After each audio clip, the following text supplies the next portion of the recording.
Before you list your first digital product, there are three things that can make or break your sales. And most new artists skip all of them. These steps should take you less than an hour when you get the hang of them, but they'll help you avoid those crickets you're hearing in your shop. So let's get you set up for success before you're even ready to post your first product.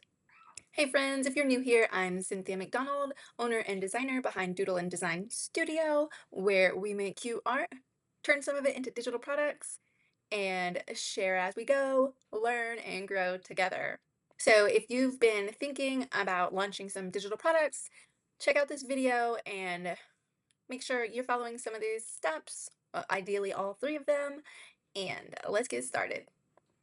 Step number one, picking a digital product niche, which I know that one's hard, but it's a good place to start and get your bearings, and you can always expand.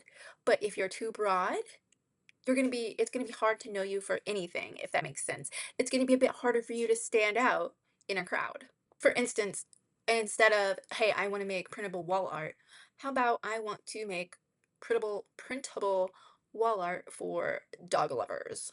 Let's pick one simple product to start with and focus on that from start to finish.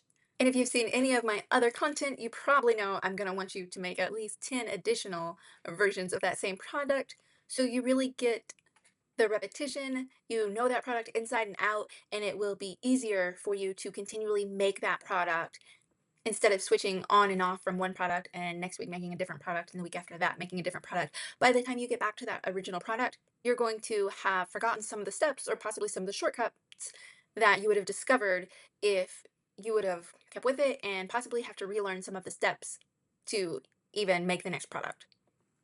Trust me when I say this, it's way easier to focus on one project than trying to juggle 10 unfinished products at once. Because your girl has made all the mistakes. So, quick action step for you to get started. Spend 10 minutes. You can go somewhere like Etsy, type in your idea in the search results, look for bestsellers, and see what auto populates. So, that may have been a little confusing. Type in your idea, see what auto populates, and then look at the bestseller in those categories that sound good to you. Those items are going to be what's selling and what customers are actually looking for. Step two, set up your filing system and organization system early. And you want this from the start, because you will quickly run into chaos with all the bits and pieces you have. Ask me how I know. I'm still dreaming of the perfect organization system. I've tried several. It's a work in progress. But to start, you can create a simple folder system. You can have one folder per product. And inside that folder, you can have subfolders with work in progress, files, exports, customer instructions, delivery documents, thank you docs, mockups, the product itself. That's important.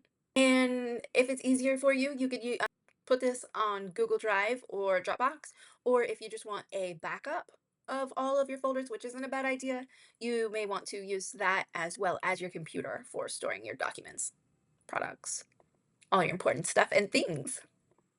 And something you should also do is decide on a naming system for all your files and write it down somewhere so you can keep track of how you are naming things and can easily find things if you can't remember exactly what you need. Step three, mockups and messaging. So while you're gathering all of your product info, you need to keep mockups in mind because those need to be done as well before you even think about listing your product. Your product might be digital, but your shopper is visual. So you want to make 3 to 5 product images. And when you're creating these mockups, you want to be creating images that are showing who the product is for, what the product's going to do for them, and how it's different than other products on the market. So keep that in mind when you are brainstorming ideas for basically for your for your visual advertising. If it's a framed wall art of a cute labradoodle, show it in a frame on a wall, for instance. Now, let's do a bonus tip. So, since your product is digital, it can get some bumps along the road. A great idea is to have someone test the workflow.